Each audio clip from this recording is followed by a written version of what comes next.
Welcome to Financial Wellness University.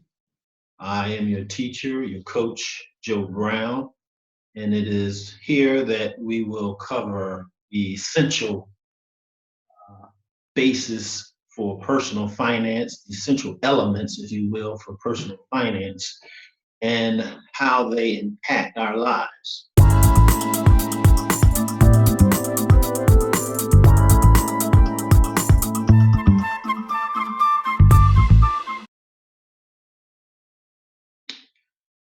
Welcome to Financial Wellness University. Today we are looking at the topic or the phase, if you will, of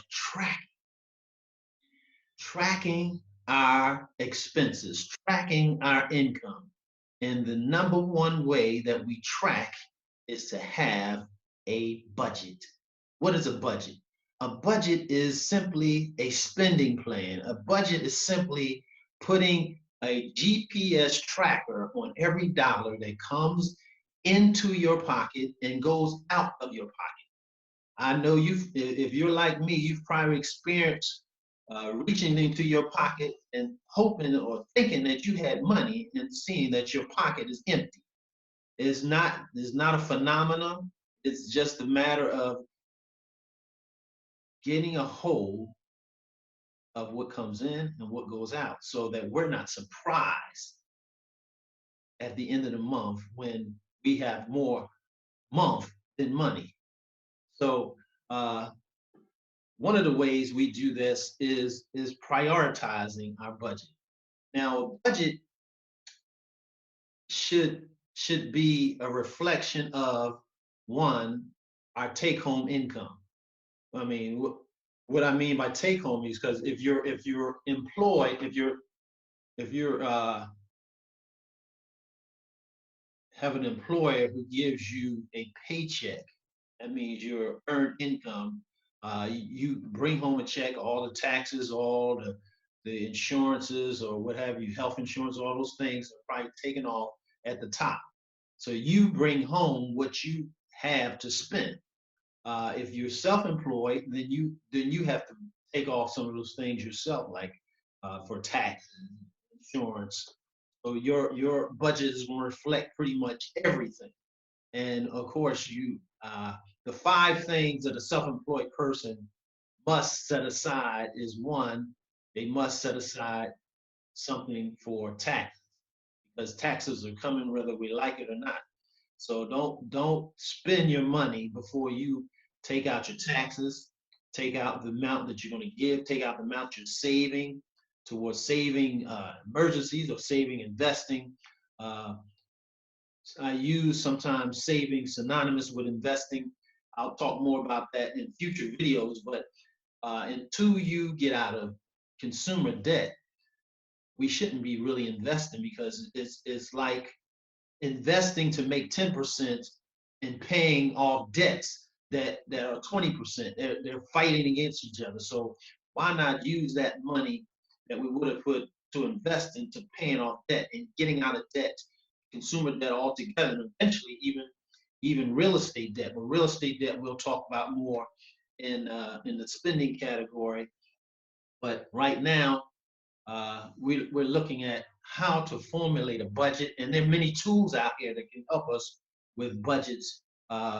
They have Mint is a popular budgeting software. It's free. We have the Ramsey organization has one called Every Dollar.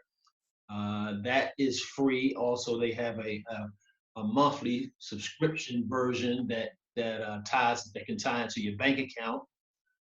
And then there's one called YNAB, stands for You Need a Budget. I believe there's a one-time fee, upfront fee, and then there's no continued cost. But look into it and explore and investigate the one that might work for you. I mean, you might be happy with just one on your computer, just using an Excel spreadsheet or some kind of spreadsheet type of version, or QuickBooks is another program, a little more advanced. Might take some training to master that, but these are some programs that we can use to one, allocate what's coming in and what's going out. And you can use the old-fashioned way, just a pen and a little tablet, and keep that with you. Every time you spend, write it down. You'd be surprised how much you're spending when you begin to track and realize that you are spending more than you thought you were spending. I recall uh, putting together my budget for the first time, and before I did that, I was under an impression that someone had access to my account and was siphoning off money. I really believe that somebody was taking money from my account. And what it was, is it was me. I was spending myself into poverty, eating out, eating breakfast, lunch, and dinner, um, eating out, and those expenses just just skyrocketed every month. And I was wondering, why do I have to tap into my little bit of savings in order to pay for my monthly expenses? There's something is wrong. And then I began to track it and realize I was spending twice as much as I am spending right now on the same expense of food, because I just wasn't tracking it. And now I know what I'm spending. I write it down, or I enter it into the software, if you will. I use the app. I actually use the app every dollar, and it's worked well for me. But Mint is free also. It has ads, so you can deal with the ads and not uh, given to the pressure of the advertisements to go into debt. Then it might work for you. But either way, have something that you use, and keep in mind it takes several months to get a hold. So don't feel that you got to master a budget and entering that all in one month, and it might even take more than a couple months. So, but the idea is get into the habit of when money comes in, allocate, write it down. If money goes out, write it down and put it in the appropriate category. The categories I've set up start with me because it's my take home. Is not based on uh, my salary divided by 12, but based on my salary, I get a paycheck every 2 weeks. So within any given month, I'll get two paychecks. So I just added that take home pay and doubled it. Now, if you get paid every 2 weeks, there's a few months where you get three paychecks. So in those months, I use that as my bonus months. Now I was fortunate enough that I had a little wiggle room. Those are bonus months, so I use those months to give a solid payment towards debt, maybe, or a solid payment towards uh, saving up and putting into emergency fund or some other investment. So I use those as bonus month. Maybe I get three in December. I'll use one as like a Christmas fund. I know it's coming, and I can count on that as a budget. So that brings to mind that every month should be a different budget. Now you're not going to revamp the whole budget every month, but the categories are generally the same, or you might add one or two based on any given month. You might have a special registration for your car or something like that, or a birthday or something like that. That's different. But generally, the amounts might fluctuate from month to month, and your expenses, your budget should reflect some of those expenses. Now, if you have utilities, you sometimes you can estimate that in the winter your gas bill is going to be a little higher if you're in a cold region, and in the summer your electricity is going to be a little higher because you are in a hot region, or it's going to be a very hot summer. Now, one of the ways to even that out and make that is if your utility company offers the budget plan, which basically, in essence, gives you a more even uh, cost across the whole year.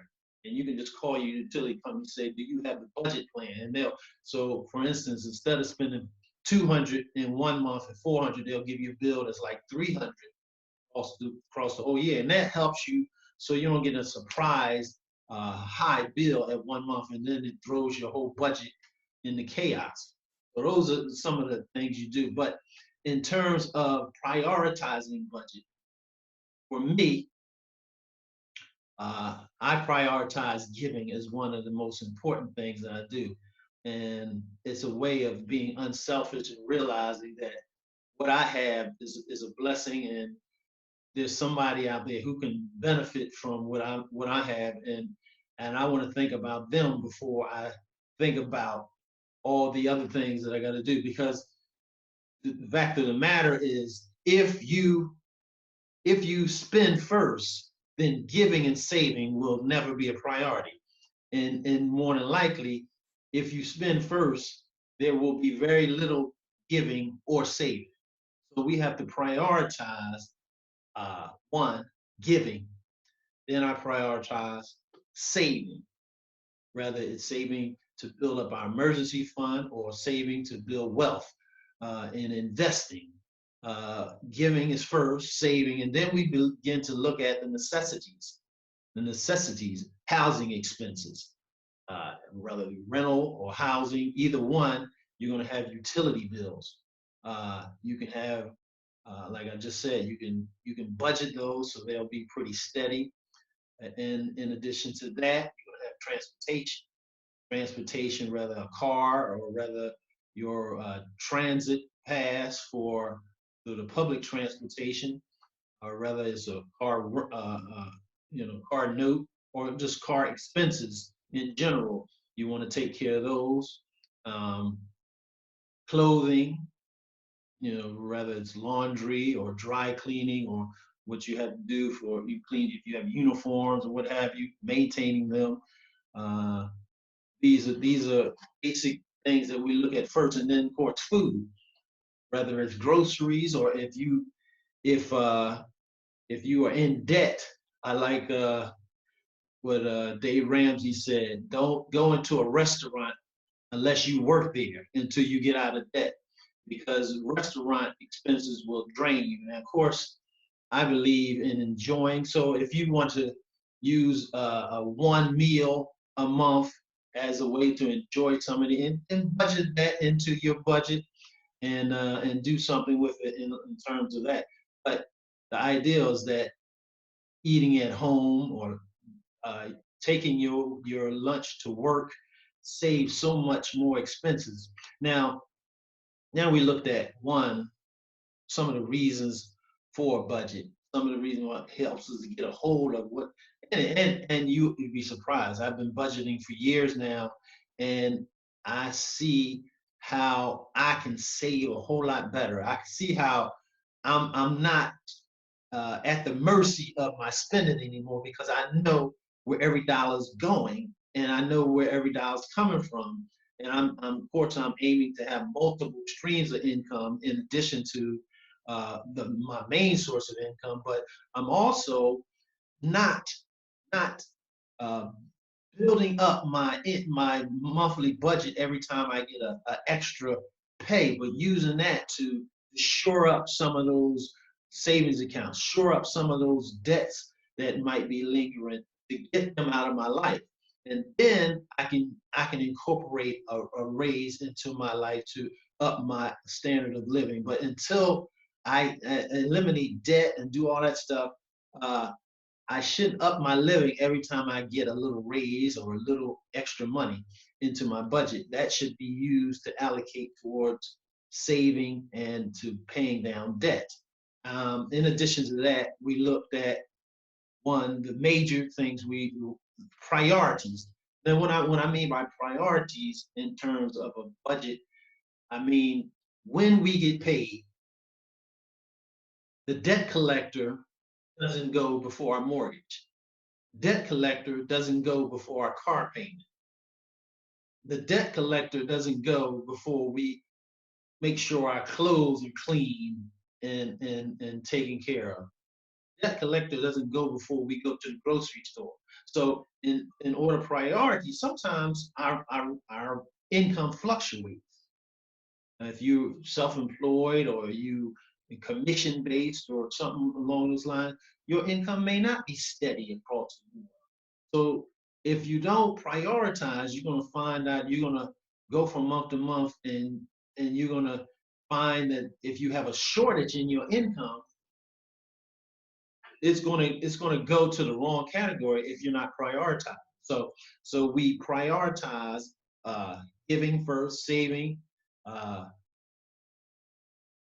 uh, the main expenses, housing, transportation, clothing, food, and then we look into things like our lifestyle. You know, uh, memberships to various things, different costs that might come every month. Then we look at insurances. You know, some insurances are mandatory, like car insurance. That's mandatory. So that might even go into your transportation expenses as a mandatory expense. But you can shop around for car insurance every few years to lower it. So it doesn't mean just because it's in your expenses doesn't mean we shouldn't constantly be looking for ways to lower it. Maybe if you have a car and you're in big debt, maybe you need to sell the car and use public transportation. There's many people who live in cities where public transportation is so readily available that it's actually cheaper. Like in New York City, it's cheaper it's easier to take public transportation than it is uh, you're driving it. Some people don't even own a car for their whole life because public transportation is so readily available in certain areas. So consider, lowering expenses. That's how we improve our wealth, improve our financial well-being. Is one, we earn more. That's going to do it. Two, these are short-term things that we can do that we'll see boosts right away. Earn more, cut expenses, or sell something that we currently have to that we don't need, that we've been sitting on for the longest. So that's what a budget does. A budget helps us get a hold of all those things, and we can see different ways to cut budgets. Uh, we can make a little bit more on overtime. We can get a side hustle to add to our budget so that we can cut into those debts that we and then once our debts are paid and our savings are where they need to be, this shouldn't take 50 years to do this. I mean, 3 to 5 years of of really hitting it hard and sacrificing will make the rest of your life so much better. So don't look at a budget as a limiting thing, but a budget really frees you up. This is called financial wellness or financial freedom. So you're going to be much better having a budget than you are just willy-nilly with your budget. So I encourage you to get a piece of paper and a pencil, or go onto the app store and look for some of these budgeting apps or software for your computer, and begin today to look at how you can improve your financial wellness. Thanks again for visiting Financial Wellness University. I am Joe Brown, your teacher and coach. And please like this video, subscribe, hit the bell so that you'll be notified for future videos. And I look forward to meeting with you again. Thank you, and God bless.